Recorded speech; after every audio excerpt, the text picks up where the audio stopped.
everyone, and welcome to our Facebook Live with Hannah Capon from CAM. Welcome, Hannah. Hey, nice to be here. Thanks very much for inviting me. Oh, it's really great to have you. And I look forward to our chat about canine osteoarthritis. But we did let you guys all know that if you wanted to ask Hannah anything, then now's your chance. So, let's put Hannah on the spot a little bit, take her out of her comfort zone, and post any questions that you have for her in the comments, and let's see what she comes up with. Hi, welcome. Thanks for joining us. It's great to see you guys live with us. So I'm just going to repeat if you guys didn't hear that. If you want to ask Hannah on anything, now is your chance. So pop it in the comments, in the questions, and Hannah will answer that for you if it's not too far out of her comfort zone. So welcome everyone. We are live with Hannah Capon from CAM, and we're going to be chatting about canine osteoarthritis. And we have quite a few people live with us already, so that's fantastic. It's really great to see you guys with us. And most of you already know Hannah, so I too much of an introduction, but Hannah, I'd love it if you introduced yourself and told us a little bit about what you do and also about canine arthritis management, CAM. Yeah. Hey everybody, it's lovely to be here. So I'm a vet. I've been a vet for nearly 20 years, and I made a terrible mistake about 5-6 years ago and wrote a website. Since then, my life has gone wrong. I was working in practice, and I was just really aware this disease didn't get the attention that it needed. And I chose to do some extra study. So I went and started my rehab journey by doing a course called Garland myotherapy. I knew the lady. I was really interested in beginning to dip my toe, but I wasn't in a position that I could completely swamp myself in a new degree or anything like that. So I just wanted to find a little bit more about, adding complementary therapies into a very allopathic approach. And I was floored. I was absolutely floored at what I learned. And I really was surprised that I hadn't been introduced to it earlier in my vet life and in my vet degree. So then the guilt hit, I think a huge wave of all of those dogs that I have been completely oblivious to being in pain in front of me. So I felt very driven to do something about it. And I set up a little mobile service. So I was employed at this point, and I'd gone to my boss and said, I'm learning all this stuff and I really want to do it at work. And they were like, well, we can give you 20 minutes. I was like, that's not going to cut it at all. So I started doing a mobile service where I was going to people's homes in the evenings and the weekends. And I started off doing it for free because I didn't really know what I was trying to offer, what I was trying to provide for people. And during that point, I started becoming obsessed about the environment and the huge impact that was obviously having on these dogs with disabilities. And no one could see it. So I was just like, this is crazy. Your dog's just fallen down the stairs and you're not worried about this. Okay, fine. So that then really triggered this wish to understand how we could get across to the public that dogs don't yelp and limp, but they can still be in pain. So that was one aspect. Another one was to try and give that free resource to people. And it's really strange. If it isn't blinking and shiny and it doesn't come in pill format, quite often people go, oh, it's just not important. So when you give free advice about house adjustments, they're like, yeah, right. That's really not going to make any difference, is it? So then I started kind of working out how I could present that to the public, and a Facebook page grew.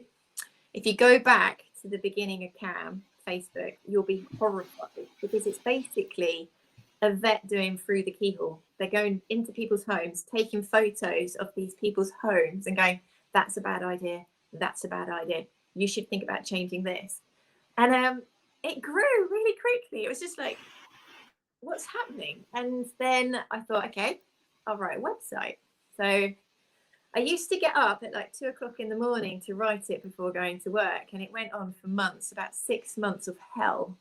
And I eventually kind of launched it. And I was waiting for everybody to go, well done, Hannah. well done. Whoop, whoop. Nothing. And I was like, what is that? So then it kind of like snowballed from there, that you realize that just because you create something doesn't mean that people are going to necessarily find it, use it, understand it. So for the last few years, been working really, really hard to try and get the vet sector to kind of get on board with the multimodal OA approach. And we've just got fingers and pies. We've got YouTube, Twitter, Instagram. We do articles, downloads, resources, practice training, public training, booklets, shop, you name it. But it's beginning to take off now. I'd say it's been very slow. It's been hard. That's a bit of a that sounds great. I think the things that stand out to me is that you only started CAM 5 or 6 years ago. I thought it was older than that, actually. I feel like in my mind, it's like a established mainstay. It's always been there, like CAM, you know? So that's quite interesting. It started in 2016, but I think it's gone really slow. I'm like crawling up the mountain going, come on, when's this going to work? Okay. So that's very interesting. And then the other thing that stood out for me is that you started treating animals for free. And that's something many of us can relate to and can understand. Like, we just want to make a difference. But like you said, it's kind of when you give something for free, people don't see the value of it. And that's the problem, is that when we don't put value on something, then people don't put value on it, and then it doesn't have the impact that it needs to have. Megan says it is working. CAM is working. So, so Hannah, you're doing really, really great. I love that in that, you won the Chris Lawrence Vet of the Year award in 2019. Yes. Reminder, that happened. Congratulations. And in that little video, they say something like, when someone dedicates their working life to something, it doesn't go unnoticed. And that is really, that really struck me. Like, even if you feel that what you're doing isn't working and it's not reaching people and people are not seeing it, it hasn't gone unnoticed. And we do see you, and you are doing a fantastic job. So well done, Hannah. Thank you. I think a biggest tip to anybody that's now kind of starting to look how to put out their service, put out their message, get the world to listen to them. You really have to have a lot of patience, and you've got to be really ridiculously stubborn and driven, because the knockbacks are many. And the simplest knockback is people just not responding. And you put out an amazing post, you spent ages writing an article, and you get hardly any acknowledgement. And you've got to remember that these algorithms and this social media and the web is really a challenge. And so if you are starting out going, this is really hard work, totally feel you. Just stick with it. I think that's really good advice, is at the end of the day, I think the biggest thing that impacts our algorithm and our reach and how all of it works is our consistency. If you just stick with it and just remain consistent, you're going to get there. So just keep going. Don't stop. Yes, it really is. And that's a really good word, consistent. Try and have a consistent message that just stays. Because when people bounce around, people go, well, what are you up to? I don't know if I trust you. I don't seem to have a game plan. So be consistent. And part of that is also like having a niche, and Meg chats about that all the time. But I mean, for you, it's arthritis. For others of us, it's something else. So when you're trying to reach everyone, you're going to reach no one, right? So really know what your message is and who you're trying to reach, and then stick with that. And then stick with it, definitely. I love that this is kind of where we've started with the conversation, because one of the things that I wanted to put in your minds before we actually start chatting about arthritis, for all of you guys who are live with us, and for those of you who are watching the recording, for quite some time now, there's been a social media awareness campaign around not one more vet. And, you know, what you've said, Hannah, now about realizing everything that you'd missed in your patients in the past, and then that feeling of guilt and having to do something about it. I think that's something that not only us, many of us struggle with that as vet rehabbers, but in the veterinary profession, I think it's much more, much more relevant and profound, because you have such a short space of time. Your job is high pressure, and so I want to put it out there that for those of us who are struggling on an emotional level as professionals or as people, whether we're vet rehabbers or vets, I want to ask you guys to be brave and put your hands up and let us know, because I want to know if we're struggling, and what are the things that we're doing that's not working, and how can we change that. And I also want to talk about how we can support the vets that are in our circle. So even if we're not vets, we have vets on our team. We have referring vets. We have vets that we work with every day. So what can we do to help them, to make their lives better, to make them feel appreciated and special? And so without going on too much of a tangent, let's chat about arthritis, and we can come back to this at the end. So over the years of running CAM, Hannah, what is the question that you get asked most often, that comes up most often for you? Why? Why? Why are you doing this? Yeah, it depends who I'm talking to. So I think right at the beginning, there was a very kind of why from the vet profession, because it isn't a sensible business model. It doesn't make any sense to anybody. Why would you do this? Because it's all for free. Where's your return? So that was a big one. And then from the public, it's very much supplements, which I want to stab myself in the face most of the time, because it drives me a little bit nuts that we're so fixated on what we can give orally, and we're completely oblivious to everything else that we do. And the contradiction of, I don't really want to spend any money at the vets. I don't want, they just cost so much money, but I'm happy to go and spend $80 a month on something I don't know whether it works or not. Yeah. But my dog's fat and I've got laminate floor and I don't exercise it or take any advice from anybody else. I'm so focused on a supplement, and drives me crazy. There you go. Okay, so supplements would be the big one from owners. That's very interesting. Supplements are so expensive. You're right. And I mean, I have an arthritis of my own lying here next to me. And yeah, I mean, trying to maintain him on supplements continuously is really difficult, because it's really pricey, versus what I can do for free, what I can just incorporate into our lives every day. Okay, that's a good one for us to think about. Really what are difficult. The three things we can do? Yeah, and I think we really should all be cognizant that they're very different to medication. They're not regulated. They don't have the same pressures placed upon them, and they're allowed to market really heavily. Whereas medications, none of those things apply to medications. They can't market themselves heavily to the public sector. They are heavily regulated, and they have to prove whether they work or not. So it's a really different experience for the public. They don't know about medications. It's all hidden. It's behind closed doors. The curtains dropped. What's going on? Oh, suspicious. But then you've got all these supplements going, I can change your life. And you're like, you can see why it is really hard for people to step away from the supplements, the be all and end all.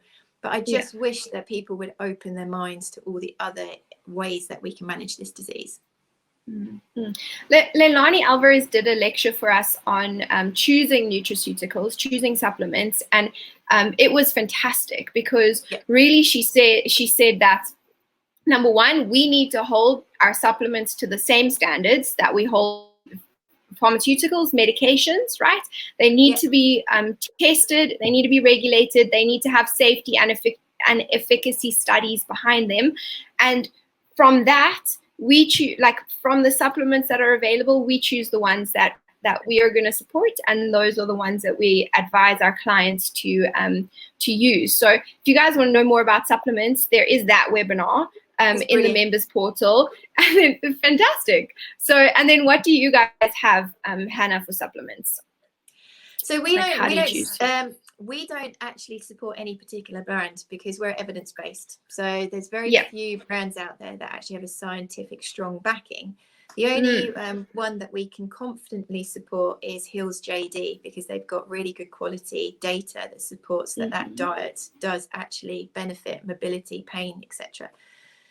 There's definitely groups. So the Untitled Type 2 collagen, the avocado, soybean, unsappaner fireballs, boswellia's in there, the omega-3s. So mostly omega-3s, but there's a lot of others. There's elk velvet, there's PEA, there's loads.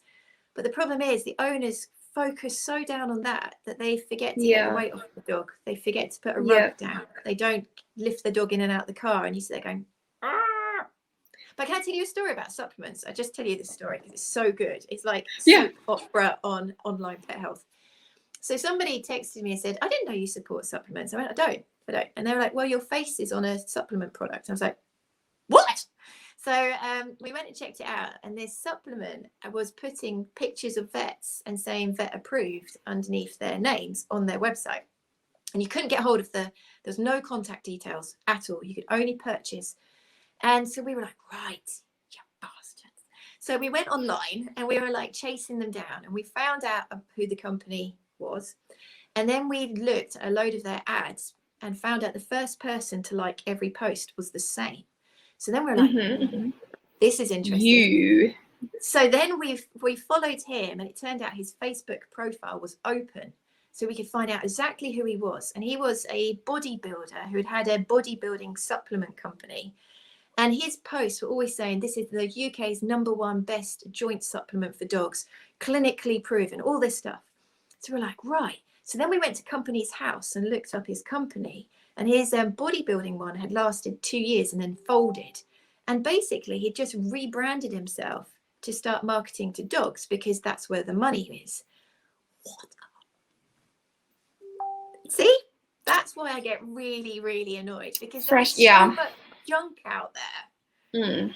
There you go. But that's exactly why I think that that you as you individual person, wherever you are in the world, you need to do the research on the supplements that are available, right? Because it's a local thing. What you have available locally is different from it. Wherever else in the world, there are definitely supplements that have good backing, and then you find the companies that you trust and you work with them, because then you can give your owners the option of use this, stop wasting your money. If you want to use something, then use this. Don't use other things. And that's I don't know. That's the best that we can do, right? If they're going to use them, then we should help them use what's the best that they can find in our area. I totally agree. Find companies that have got good structure. They've been around for a while. They're reputable. They contribute to clinical trials, and choose them, because your owners go on their iPad late at night and they just buy anything that sounds good because they're desperate. They're vulnerable. They want to be the best dog.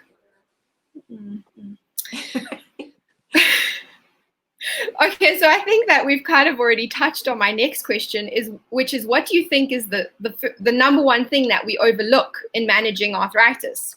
So let's go. Right. So I think the top's got to be weight. It's a massive, massive problem. And I would suggest that when I go out dog walking, at least 2/3 of the dogs that I see are carrying too much weight. It's just normal now. And that really fits in with the figures that get released, say, from the Bamfield, where it's like 68% of dogs are overweight. 37% of juvenile dogs are overweight. Weight carriage in your younger years is going to significantly impact osteoarthritis development, progression, and severity.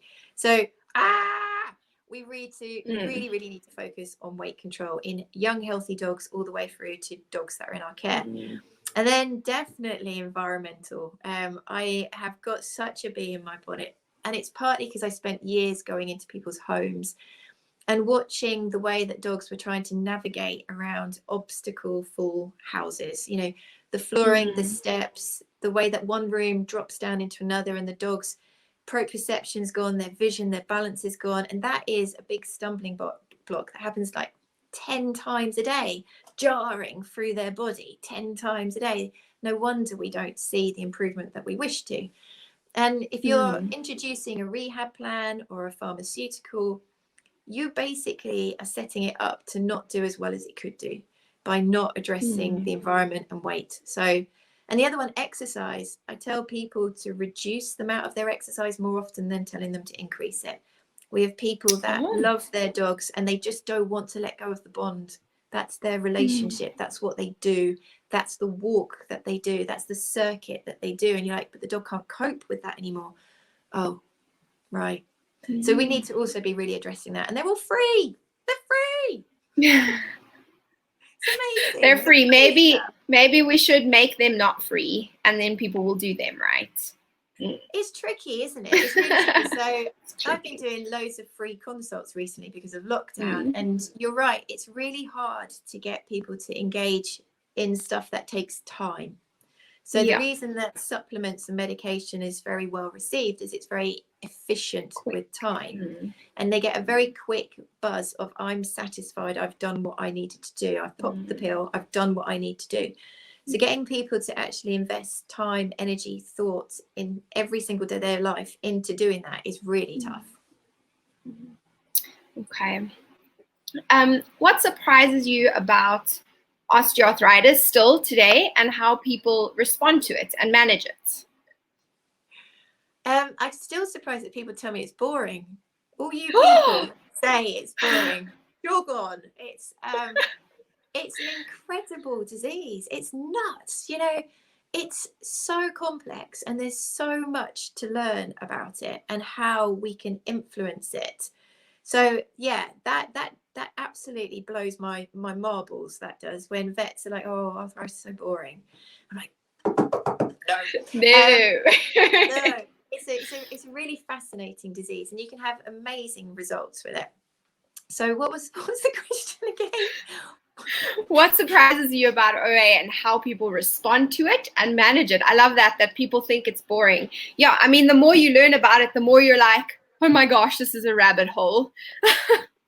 It is. So there's I'm a standard vet, you know, there's nothing hugely special about me. And I was sitting there thinking, right, I've got an average size brain for an average vet. I'm going to choose one disease, just one. You know, when you think about what we have to do at work, I'm going to choose one disease and I'm going to become really good at it. And I'm like, it's really hard. So you chose something easy like arthritis, right? Yeah. No, how naive was I? But with owners, I think always the thing that stands out is when you're picking up on the signs really young, and they have they were not aware at all that this was even possible in their 2-year-old dog, their 18-month dog. They're like, this is not possible. My dog's perfect. It's so young. So that's always a really big surprise for people, that it's actually a disease of the younger dog. I agree with you. We have a comment here saying you are not average, Hannah Capon. So don't think about yourself like that. You have not. You know, when you talk to really amazing people. So I was on the phone to Mike Farrell the other day. Seriously, this guy's brain is insane. And if you want to go to an awesome website, which is really, really good for your owners, it's called vetlessons.com. And it's really good about all the surgeries. So it gives them advice about breed predispositions, pre-op care, post-op care. It's fantastic. So vetlessons.com. So I was on the phone to him, and you know when you're just going, I'm swimming and sinking, I have no idea what you're saying. Yes. That's me regularly. I feel like that always when we speak to Dr. Kenneth. He's our, like always, I'm like, I know what you're speaking about. Yeah, I know that pathway. What textbooks? I know. No, he's brilliant. It's amazing. Like, I get to meet all these really cool people, but you just sit there going, oh no. Oh Yeah. goodness. Okay, good. Okay, so let's jump back onto CAM. Essentially, your CAM is about providing resources and information and education. So what are some of the great resources that you have that we should really know about? Because, you know, like you said, we might not actually know what you guys have. And what would you say is probably the most useful and important of those resources? Okay, so we're actually rebuilding our website at the moment, which is so exciting. The CAM followers have pulled together, and through donations, we've raised £10,000 to do a complete rebuild, which is going to be the nuts. So that's a big project. So with the website at the moment, I think something that people really overlook is the It's My Home 2 tool, which is a real passion of mine. So I have to tell you the story because it's such a good story. It was around about 2017, I think around about then, that I had that light bulb moment of I'm more of an occupational therapist than I am a vet now. An occupational therapist for dogs. And so I did a kind of slightly humorous post on CAM Facebook saying, is anybody on here an occupational therapist? Would you like to help me create a tool so that we can start really addressing the dangers in the home where the dog spends most of their life? And 3 ladies stepped forward, and a veterinary physio, occupational therapist, stroke. And so they're all from around the world. There were a couple in New Zealand, there was a couple in England.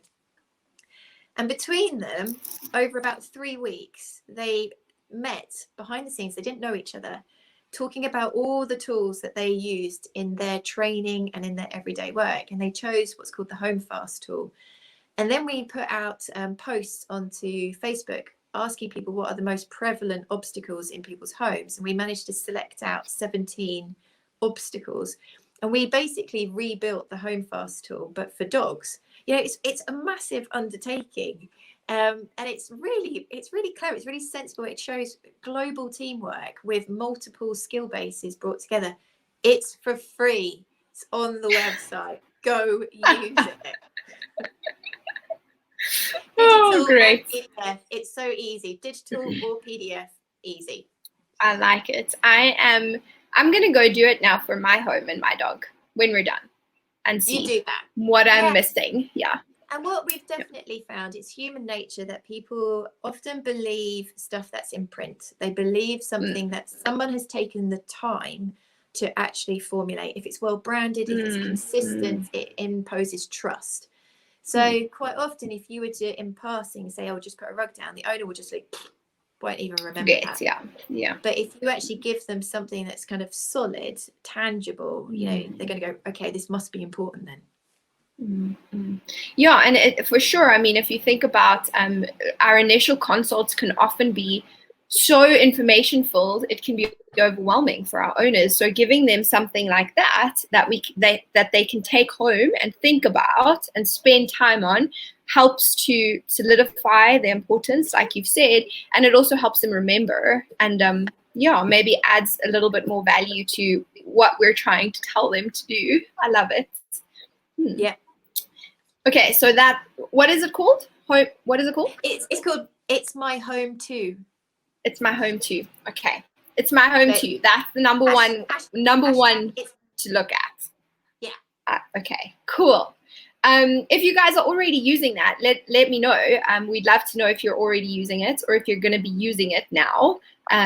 Post that comment. And then just to remind you guys, this is your opportunity to ask Hannah anything. I don't see any comments coming in, any big questions. So come on, guys. Well, there's another tool. I can tell you another one. There's another one on the website. We've got about another 5 coming, but we're becoming more and more kind of ambitious in what we create. So the lifestyle tool is there as well. And what's really great about it is it spins. So you can pick a different aspect of that dog's life, from sleeping to out walking to eating. You pick an activity which is part of that dog's everyday life. The wheel spins and it gives you warnings about things that you should be aware of and advice to counter those warnings. So, for example, sleeping, you know, make sure that the bed is comfortable, make sure it's easy access, don't fill it with rugs and toys, make sure it's in a giraffe-free area, all these sorts of things. So the owner can just go through their dog's daily life and just break it down into digestible chunks. And if anybody wants to know what mooching means, because there's a section called mooching, and that's when you're just mooching around the house. You know, everybody knows about mooching, but I've had a couple of people from other countries going, what are you talking about? Yeah, so mooching is just moving around the house. Okay, I like it. I think that's really cool because it also makes you think about what your dog is doing every day, which we might not always think about. Exactly. And you break it down into chunks that people can target a bit at a time. Whereas, as you say, information overload is such a big problem with what we do. Okay, so we have a question from Rebecca Sartain. I'm going to see if I can show this on the screen. Do you know how much the new treatment from the US Librela, it targets nerve growth factors? Yeah, so it's only just been released over in the UK for about a few weeks now. It's really interesting because Holly's Army, which is one of our community, well, it's our community group for owners. It's a hot topic on there at the moment. And if you really want to see how people are responding to it, then join Holly's Army and follow the feed. So they're owners that are, maybe it's a young dog and they're looking to use it as a long-term management plan. It might be a dog that's actually already on about 4 different medications and they're trying to come off these medications, replace it with Librela. So Holly's Army is becoming a really good window into looking at what owners are feeling. That this, rather than clinical data, is really important, don't get me wrong, do not get me wrong, but it's really interesting to see how owners are responding to it, because the non-steroidals are oral, the owner's under control, they're giving them daily. It's a completely different mindset to go to an injection once a month. You feel like some of your input, your power, your control is being taken away from you. You're now back in the hands of the vet on a monthly basis. So yeah, it's a completely different construct. So a lot of people feel it's going to be a big game changer. It's a monoclonal antibody directed at nerve growth factor. A nerve growth factor in the younger dog is totally important for neurogenesis, for nerve development. But what they found as a dog matures, it actually becomes a inflammatory mediator kind of receptor sensitizer. So it's there making the nociceptive nerve endings in and around the joint more sensitive to the inflammatory mediators. So it's there's a monoclonal antibody directed at that nerve growth factor to reduce that peripheral sensitization. If you're reducing the peripheral sensitization, then you're going to have a knock-on effect on the central sensitization. So yes, it could be a big game changer. The price point's pretty good at the moment. Don't know whether that's just because it's just been released and vets aren't adding a consult fee. So on average in the UK, it's around about 60 quid. So it's 60 quid for 4 weeks worth of action.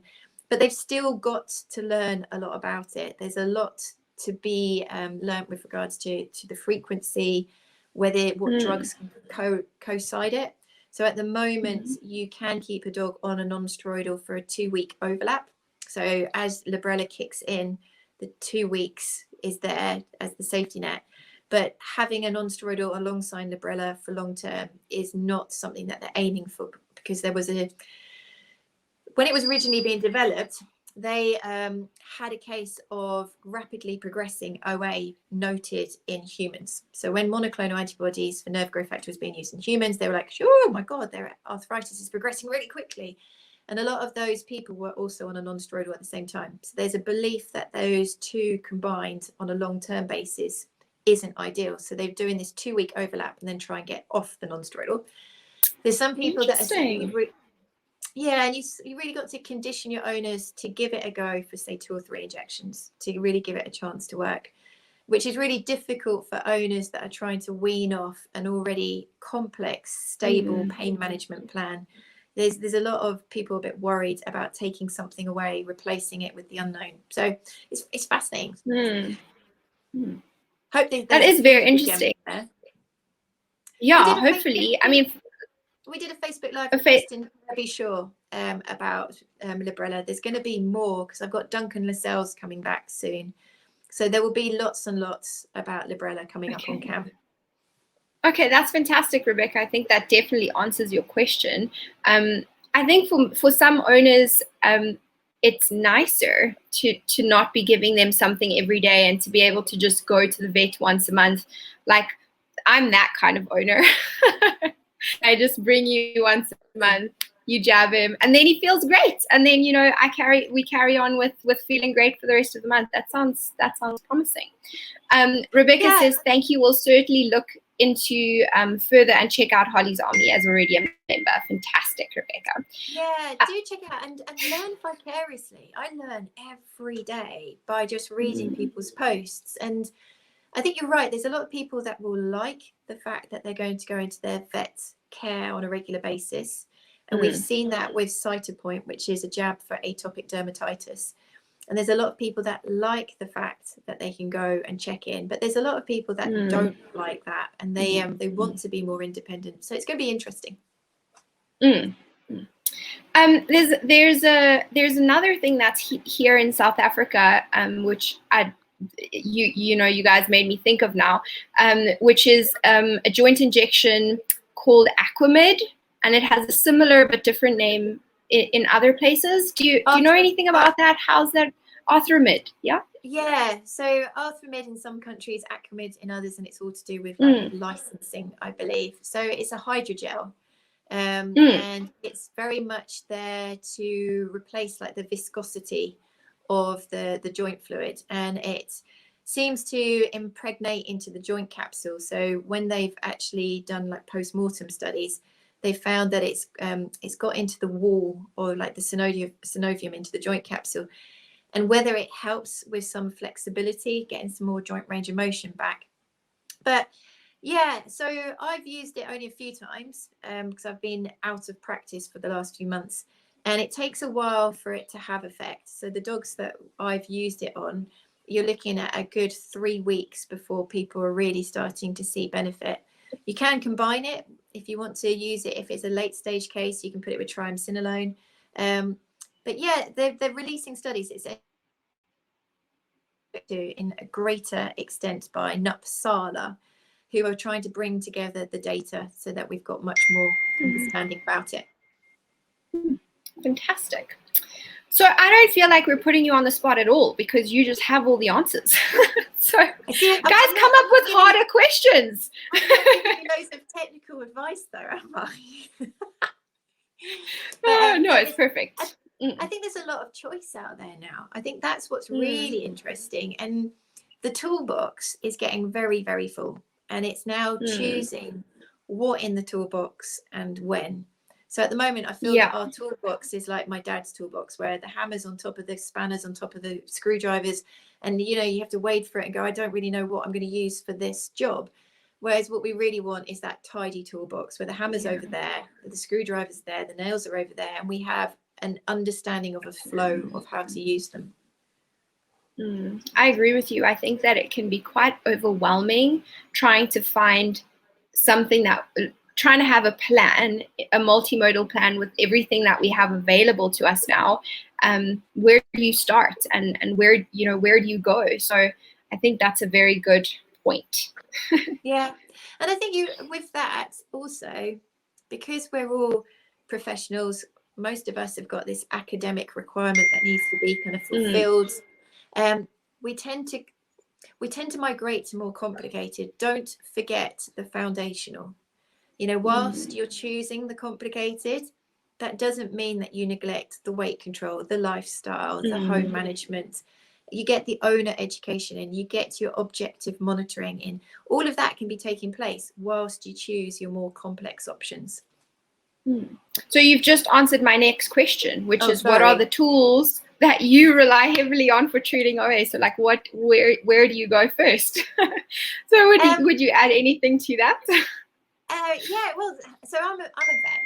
Vets are trained pharmaceutically. So we very much, that is my allopathic mindset. And I believe in science, I believe in clinical trials, and I believe in finding the safest, most effective, quickest intervention. We're dealing with pain.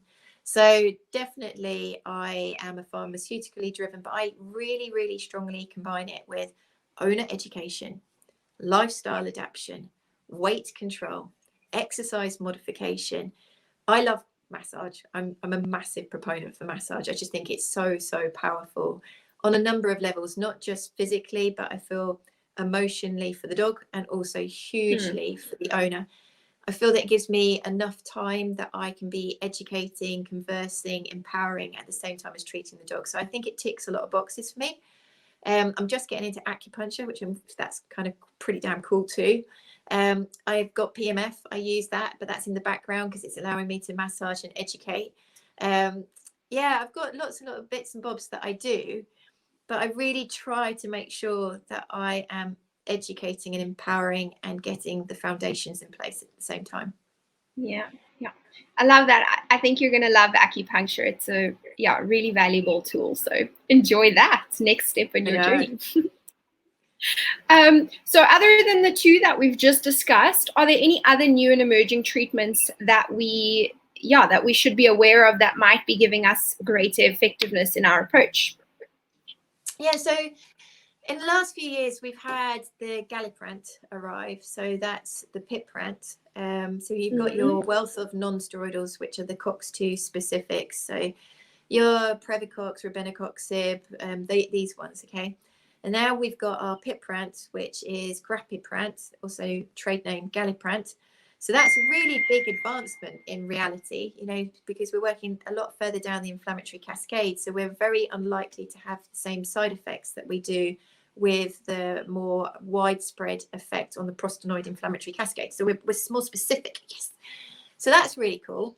I think I'm really excited about shockwave therapy, but for many reasons. I think it's really exciting that there's a therapy there that you could immediately use conveniently immediately post X-ray. So we've got to think about convenience for owner and for dog. What sort of things are within our grasp that we can use promptly, safely, generally? So shockwaves able to be affecting different tissue types, not just OA, lumbosacral disease, tendinopathies, myofascial trigger points. So, and that dog's already under sedation. It's a perfect opportunity to send them home with the treatment. So I think this is a really exciting area for treatment and convenience. The intra-articulars is getting all very juicy and exciting there. That's a war, blimey. So many people doing intra-articular. So you've got your stem cells, your PRPs, and there's a lot of products coming out there.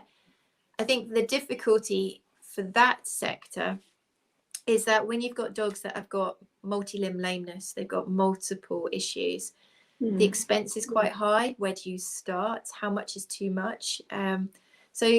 And it is kind of like daunting for owners. It feels invasive. It feels a bit intimidating. And there's a really big price point that comes with them as well. But I think that's a really exciting developing field there too. So loads going on. Loads.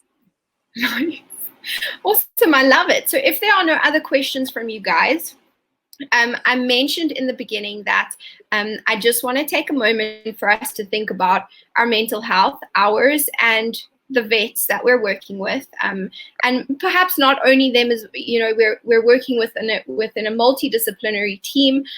There are other professionals on our team. We are all struggling with mental health issues. There's a global pandemic. Many of us have lost our work. We've lost patients. Some of us are drowning in patients. We've gone from very enough patients to more than we can handle. There are many of us that have, many people that have had that conversation with us as well. So if you're struggling, I don't want to say we're all struggling, but we are all struggling. You are not alone in that. So I think there are two things that I want us to talk about. One, how can we support each other? How can we lift each other up, make the other members of our team feel appreciated, valued, loved, like they are, what they are. How can we make them feel like what they are, which is valuable, treasured members of a team making a difference in the lives of animals every single day. We're changing lives every day. So Hannah, do you have anything? What can you add to that? How can we help the people in our team feel valued? Yeah, I think first of all, it's actually kind of clarifying what the team is, and the team isn't just the people that are in your building; they're the people that you work with for the best of that dog. So when you look at the dog, that's people surrounding that dog, and that might be even the dog walker, that might be the dog groomer, that is certainly the owner. Then you've got your vet care team, you've got your rehab team. There's so much in that multidisciplinary team. But from a vet perspective, being a little bit selfish, just talking about vets at the moment, there is a real problem with vet bashing, and it's got to stop, because it is causing so many problems in our industry with people that are doing the best that they can, you know, for multiple species, multiple diseases, high stress, huge workload. And then they're getting negative press. And a lot of these people are actually on a very moderate wage. We no longer are an industry where people own practices. We work for big corporates. So taking out your upset at the price of treatments at the vet in front of you is really not on, because that's not them that are dictating the prices. So I think from a vet perspective, just trying to have really good communication, being patient regarding their workload, trying to present yourself professionally, politely, you know, write your reports, you know, as I say, be patient about replies from vets. That would be really, really decent. And also, if you hear your owners doing some vet bashing, don't jump on board it, okay? Do kind of like promote that profession, because they're suffering. They really are. Yeah. Yeah, I agree with you. I think that it's so important that we do whatever we can in our power to uplift and encourage the veterinary profession, because it is a challenging profession to step into. It's a challenging profession to be in. I in the beginning of my career, spent a little bit of time in veterinary practices, and I walked away from it saying, thank you, Lord, that I'm not a vet, that I didn't go down that path. And how many vets go down that path and only realize what the lifestyle is once they're there. So yeah, I think supporting them through great communication, through patience, and through kindness, and just being empathetic and understanding of where they are as well as professionals is so important. So important. Yeah, definitely. And I think a real take home is, once you detect that element of vet bashing or vet professional bashing or professional bashing, step away. And that might be that you, let's be honest, if you've got a competitor in the local area, it's lovely to hear when people prefer your service to theirs, but acknowledge it and leave it at that. And don't promote any kind of bad press about anybody. It really just isn't on. I absolutely agree with you, and we've spoken about that actually quite a bit, in that it's about unity. And when we uplift even our competitors, a rising tide lifts up all ships, right? We need to be supporting and uplifting each other. We all have a place. We can all work together. So it's not about who's better than who. It's about what is best for this patient in front of us. And if that's someone else, then that's what it is. So fantastic. So Hannah, the other aspect is, so once we've thought about how we can support the vets on our team, in our circle, we also need to think about what we can do for ourselves. So something that is quite important for me is spending time doing something that makes me happy. Something that, like, I like to say that I need to hit my reset button. And when I'm doing that thing, it's like I have like a whole body reset, and then I come out myself again. So is there something that you do that makes you happy and that just hits that reset button for you? So I'm really a bit of a sea baby. I just love being in the sea. And at the moment, stand-up paddleboarding with the dog is just my thing. So if anybody follows me, that's the only thing you'll see on my Facebook at the moment is paddling with the dog. But I actually, it sounds awful, and people are gonna run a mile. I love going feral. I love going in my camper van, disappearing off grid, cup of coffee, avocado sandwich in a camper van in the middle of nowhere. Totally great. I agree with you. If there's been trauma or loss or something, I want to just disappear. So just wherever I can go and just no contact, just disappear. So I definitely agree with you. And I love the stand-up paddling. I love your photos on Facebook. I do follow you. Oh, she's amazing, isn't it? For me, it's training my horses. So I love being out in the arena with them. And I don't necessarily ride much, but I do a lot of in-hand work, work from the ground, and it just resets me. So what do you guys do that resets you, makes you feel like a human being, functional, emotionally stable, I don't know, happy? What do you guys do? I'd love to hear from you. And that's what I have, guys. That's it from me. Hannah, is there anything else from you? No, it's a lovely community. I think everybody needs to be grateful for what we've got. We've got a fantastic community. I think my biggest offering, because I'm suffering it myself, is overload. I'm just overloaded, and every time I feel that I'm beginning to feel competent in something, I suddenly feel completely incompetent in everything else I do. Like, my brain is one thing in, 10 things out, and I'm beginning to have to teach myself that is how it is, and not be angry and upset with myself. So most days I'm like, deep breath, this is how it is, learn to live with it. You're never going to be great at everything, just accept it, but just, be passionate about what you do, and the rest will come. I agree with you. I like that. I have the same problem, and I often get flack from my family because I forget things that are like general knowledge things. And I'm like, there's no space in my brain. I don't need to know that. I need to know these things. Yes. So I think that's perfect. There's a reason why specialists are generally the first to refer, right? Because if it's not in their specialty, then they're hands off. Absolutely. And if you speak to any specialist, they're actually very humble and say, I couldn't cope with all the information. I chose just one thing. And I'm very specific about what I know. And I think with a job such as a rehab role, we dabble into lots of different specialisms, and you can end up feeling really incompetent because you're not at their level. It's not possible to be at all these people's levels. So just be passionate, be conscious, be kind, and make sure that you behave professionally.